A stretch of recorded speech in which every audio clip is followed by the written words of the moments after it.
On croit souvent que pour obtenir ce que l'on veut d'une femme, il faut être beau, riche ou avoir les bonnes phrases. En réalité, la clé n'est pas là.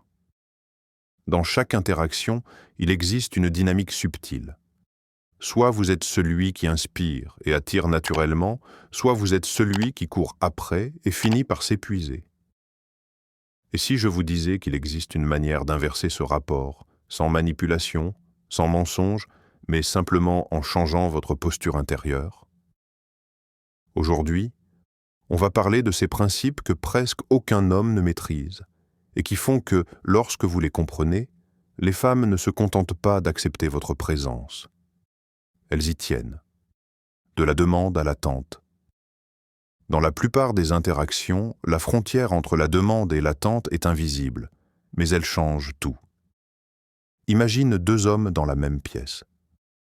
Le premier, nerveux, demande timidement « Peux-tu, veux-tu » Ces mots semblent suspendus dans l'air comme s'il attendait un verdict. L'autre, sûr de lui, ne demande pas, il déclare, il invite, il oriente. La différence est subtile pour l'oreille, mais profonde pour l'esprit. Demander, c'est tendre la main vers l'autre pour combler un vide intérieur. C'est espérer une validation qui, en réalité, ne nous appartient pas. Cela place la femme en position d'autorité, celle qui décide si vous méritez sa présence. Et cette posture invisible, bien qu'involontaire, peut réduire votre énergie masculine aux yeux de l'autre. Attendre naturellement, au contraire, ne signifie pas arrogance ou désintérêt. C'est l'expression silencieuse d'un homme qui connaît sa valeur. Il n'a pas besoin de se justifier ni de supplier. Lorsqu'il formule une invitation, elle sonne comme une évidence, pas comme un pari risqué. Il ne cherche pas à se vendre, il offre une expérience dont il est déjà convaincu de la qualité. Prenons un exemple concret. Dire « Peux-tu venir vendredi ?» Revient à demander un droit d'accès. Dire « Je vais à cet endroit vendredi, tu devrais m'accompagner » change totalement la dynamique. Dans le premier cas, vous attendez un feu vert. Dans le second, vous tracez un chemin et laissez l'autre décider si elle souhaite le suivre.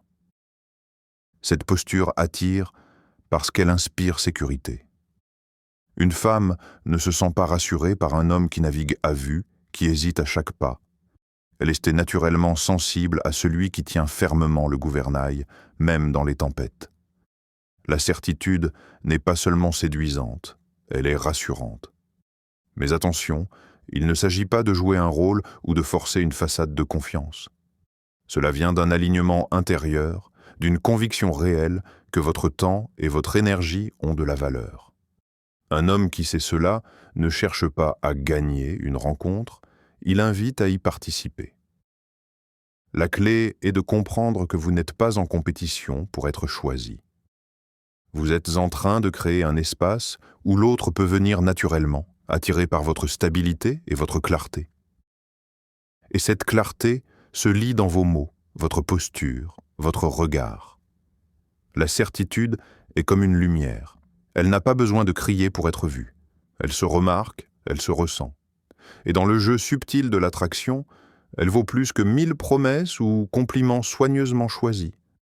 Parlez à ses émotions, pas à sa logique. Laisse-moi te dire quelque chose. Tu pourrais lui montrer ton CV, lui expliquer que tu es stable, ambitieux, attentionné, et pourtant rien ne se passerait. Parce que l'attraction, ce n'est pas une équation qu'on résout avec des arguments. C'est une réaction chimique. Et la chimie, ça ne s'explique pas, ça se déclenche. Tu veux un exemple concret? Imagine deux conversations. Dans la première, un homme dit « Je suis quelqu'un de sérieux, j'ai un bon travail, j'aime voyager ». Dans la deuxième, il regarde la femme et dit avec un sourire « Toi, tu as l'air d'être le genre de personne qui trouble toujours la tranquillité là où elle passe. » La première phrase informe. La deuxième provoque. Et c'est ça la différence. Les femmes ne se rappellent pas de ce que tu dis, elles se rappellent de ce qu'elles ont ressenti en t'écoutant. Et si tout ce que tu lui fais ressentir, c'est l'impression d'être à un entretien d'embauche, tu peux déjà dire adieu à l'attraction. Alors, Comment on parle aux émotions? La curiosité glisse des phrases, ce qui ouvre une porte dans sa tête. Pas de simples questions du type « Tu fais quoi dans la vie ?» mais des observations qui forcent un échange, l'humour subtil, pas des blagues forcées, mais une légèreté dans tes réponses, comme si rien n'était trop sérieux pour te déstabiliser. La taquinerie bienveillante, un petit défi, une pointe de provocation douce qui la pousse à réagir. Et le plus puissant dans tout ça, c'est le mystère. Quand tu te livres entièrement dès le départ, tu fermes le livre avant même qu'elle ait envie de tourner les pages. Laisse-la se poser des questions. Laisse-la imaginer. Regarde les films que les gens aiment revoir encore et encore. Ce sont ceux qui laissent une zone d'ombre, un détail qu'on a envie de revisiter. Dans l'attraction, c'est pareil. Si elle a l'impression de t'avoir complètement compris en quelques minutes, l'excitation retombe. C'est un peu comme la musique. Si tu donnes tout le refrain d'un coup, sans intro, sans montée, tu enlèves la magie. L'émotion naît de la progression, pas de la précipitation. Souviens-toi, la logique te fera paraître correcte, mais l'émotion te rendra inoubliable. Crée le désir de donner. Dans le monde naturel, ce qui est rare attire toujours plus que ce qui est abondant. L'or, le diamant, l'eau claire au milieu du désert, ce n'est pas seulement leur beauté qui les rend précieux, mais leur rareté. L'attention d'un homme fonctionne de la même façon. Quand vous êtes toujours disponible, toujours prêt à répondre au quart de tour, votre présence perd de son éclat. Elle cesse d'être un privilège et devient une habitude. Et l'habitude, même agréable, finit par ne plus être savourée. Imagine un jardinier qui arrose une plante tous les jours, même si la terre est encore humide. L'eau finit par stagner et la plante perd de sa vitalité. Mais s'il attend que la terre ait soif, chaque goutte devient une bénédiction. C'est ainsi que doit fonctionner votre énergie. Donnez au moment juste, avec mesure, pour qu'elle garde sa valeur. Faites en sorte que votre attention soit une monnaie précieuse. Offrez-la pleinement quand elle estime méritée, lorsqu'il y a respect, réciprocité et investissement mutuel.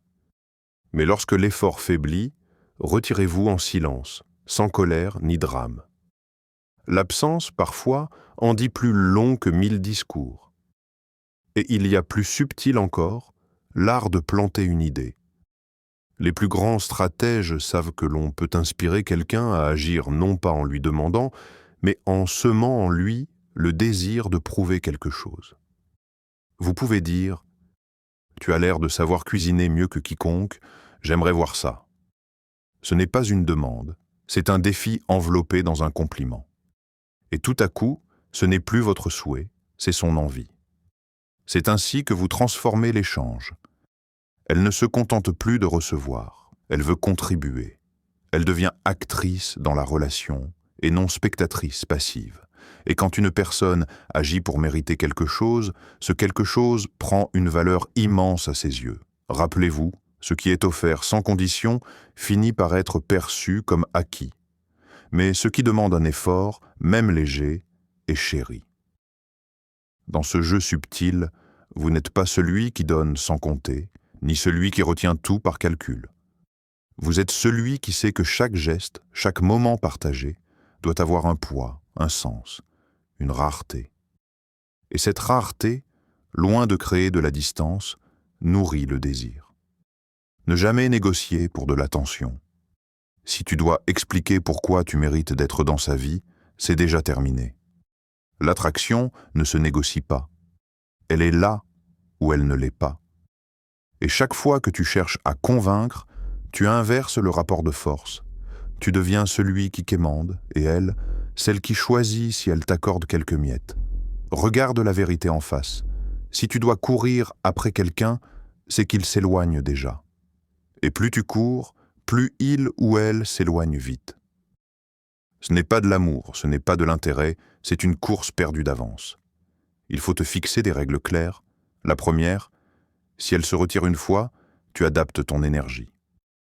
Pas de reproches, pas de scène, pas de justification. Tu ralentis simplement ton investissement. C'est un miroir. Si elle réduit, tu réduis. Si elle avance, tu avances. La deuxième règle est encore plus simple. Si elle se retire 2 fois, c'est fini. Pas de « peut-être qu'elle traverse une période compliquée », pas de « je vais lui laisser encore une chance ». Non, tu tournes la page. Parce que toute personne vraiment intéressée trouve un moyen de rester connectée. Et la troisième règle, c'est l'état d'esprit qui change tout, l'abondance. Comprends bien, tu ne manques pas d'opportunités. Tu manques juste de temps à perdre avec des gens qui ne voient pas ta valeur, ton énergie, ton attention, ton affection. Ce sont des ressources rares. Elles méritent d'être investies là où elles sont reçues avec respect et réciprocité. Certains hommes tombent comme dans le piège de vouloir prouver qu'ils sont le bon choix. Ils multiplient les gestes, les cadeaux, les attentions, et finissent guinant par se sentir vides, frustrés, parce que tout cet effort n'a rien changé. C'est normal. Tu ne peux pas forcer une attraction qui n'existe pas. Quand tu comprends ça, tu changes ta posture. Tu n'es plus en train de passer des tests pour être validé. Tu deviens le test. Tu deviens celui qu'on doit mériter. Et crois-moi, ça change tout dans la manière dont on te traite.